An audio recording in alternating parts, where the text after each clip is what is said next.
May mga kasal na talagang nakakaiyak, lalo na kapag mismong groom ang hindi napigilan ng luha habang hinihintay ang bride sa altar. Sa mata ng marami, kapag umiyak ang groom, ibig sabihin nito ay tunay ang pagmamahal, wagas ang emosyon, at handa na siyang makasama habang buhay ang babaeng pakakasalan niya. Pero ang tanong, sapat na ba talaga ang pagluha sa araw ng kasal para masabing forever na? Dahil sa video na ito, balikan natin ang ilang kilalang groom na naging emosyonal sa wedding day. Pero iba-iba ang naging ending ng kanilang love story. At sa huli, may isang tanong kami para sa inyo. Kung ikaw ang bride, gusto mo bang maiyak ang groom mo sa kasal? Simulan na natin. Isa sa mga tumatak sa publiko ay ang naging kasal ni na John Gutierrez at partner niya noon. Sa mga lumabas na video at larawan, kapansin-pansin ang emosyon ni John habang nagaganap ang seremonya. Kita sa kanyang mukha ang saya, excitement, at pagmamahal sa espesyal na araw na yon.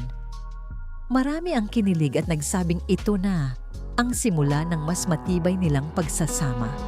Pero gaya ng maraming relasyon, hindi lahat ng masasayang simula ay nagtatapos sa habang buhay. Sa pagdaan ng panahon, nauwi rin sa hiwalayan ang kanilang pagsasama. At dito, makikita na kahit gaano pa ka-emotional ang wedding day, iba pa rin ang tunay na laban pagkatapos ng kasal. Isa pang celebrity wedding na pinag-usapan noon ay ang kay Tom Rodriguez.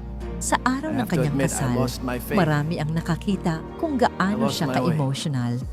Para sa maraming fans, tila ito na ang perfect love story na hinihintay ng lahat. Handsome groom, beautiful bride, at isang seremonyang puno ng pagmamahalan. Pero makalipas ang ilang panahon, lumabas ang balitang hindi rin naging maayos ang pagsasama at nauwi rin sa paghihiwalay. Marami ang nagtaka, paano nangyari iyon kung ganoon naman kasincere ang emosyon noong wedding day? Dito pinapakita na minsan, totoo ang luha sa sandaling iyon. Pero hindi garantiya ang isang emosyonal na eksena para sa panghabambuhay na relasyon. Kasama rin sa mga pinakatinutukan noon ang wedding nila, Moira at Jason Hernandez. Maraming netizens ang natouch sa kasal nila dahil parehong halatang emosyonal at puno ng pag-ibig ang dalawa. Isa ito sa mga love story na inakala ng marami na pangmatagalan. Pero kalaunan, dumating ang balitang naghiwalay din sila. Dito maraming tao ang muling napaisip, posible palang maging totoo ang saya at pagmamahal sa araw ng kasal. Pero magbago pa rin ang takbo ng relasyon paglipas ng panahon. Dahil ang marriage ay hindi lang tungkol sa wedding day, kundi sa araw-araw na pagpili sa isa't isa. Pero hindi naman lahat ay nauuwi sa hiwalayan. Isa sa mga kinilig ang maraming netizens ay ang kasal ni Kong TV at V. Maraming viewers ang nakakita sa pagiging emotional ni Kong sa espesyal na araw na yon. At para sa mga taga-subaybay nila, kitang-kita na hindi lang yon simpleng luha, kundi bunga ng mahabang journey nilang dalawa bago makarating sa altar. Hanggang ngayon, marami pa rin ang sumusubaybay sa kanilang pamilya at relasyon. Patunay na may mga luha sa kasal na nasusundan ng masayang pagsasama pagkatapos. Isa rin sa mga naging emosyonal na groom ay si Johnny Boy. Sa wedding moments nila, kapansin-pansin ang sincerity at saya sa mukha niya habang pinapanood ang bride. Maraming viewers ang kinilig dahil dama ang genuine emotion sa bawat eksena.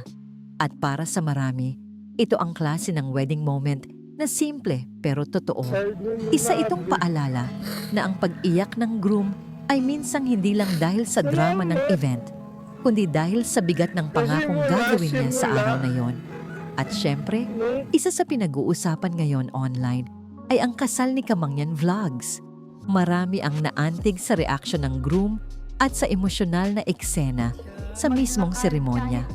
Isa rin sa mga naging usap-usapan online ay ang wedding nila, Meiko at Patrick. Marami ang naantig sa reaksyon ni Patrick nang makita ang bride.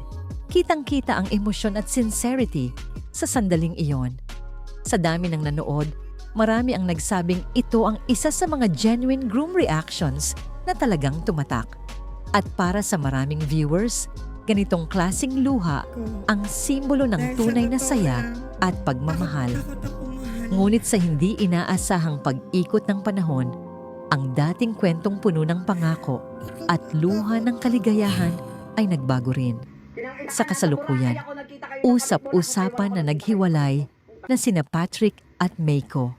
Bagay na ikinagulat ng maraming sumubaybay sa kanilang love story. Mula sa masayang paglalakad sa altar hanggang sa balitang paghihiwalay, ipinapakita lang nito na hindi lahat ng masasayang simula ay may parehong wakas. May mga kwentong mananatiling maganda sa alaala kahit hindi nagtagal sa realidad. Hindi rin mawawala sa listahan si Aljur Abrenica. Noong kasal nila, marami rin ang nakakita sa emosyonal at masayang atmosphere ng espesyal na araw. Isa itong wedding na talagang pinag-usapan noon. Pero kalaunan, nauwi rin sa hiwalayan ang relasyon. Kaya para sa marami, paalala ito na kahit gaano kaganda ang wedding day, iba pa rin ang tunay na pagsubok sa married life. Kaya maraming netizens ang napakomment na iba talaga kapag lalaking hindi nahihiyang ipakita ang luha sa harap ng lahat. Para sa iba, green flag ito. Para naman sa iba, hindi luha ang basehan, kundi kung paano katratuhin pagkatapos ng kasal. At dito, nahahati ang opinyon ng mga tao. Sa huli, ang pag-iyak ng groom sa kasal ay isang magandang moment, pero hindi iyon ang tanging sukatan ng matagumpay na pagsasama. Mas mahalaga pa rin ang respeto, katapatan, consistency at pagmamahal kahit wala na ang kamera at tapos na ang seremonya. Pero ngayon, gusto naming marinig ang sagot ninyo. Kung ikaw ang bride, gusto mo ba maiyak ang groom mo sa kasal? Comment down below ang sagot mo at huwag kalimutang mag-like, subscribe at i-share para sa mas marami pang Chisflix Stories. Subscribe para sa mga susunod na ulat at chismis. Chisflix sana!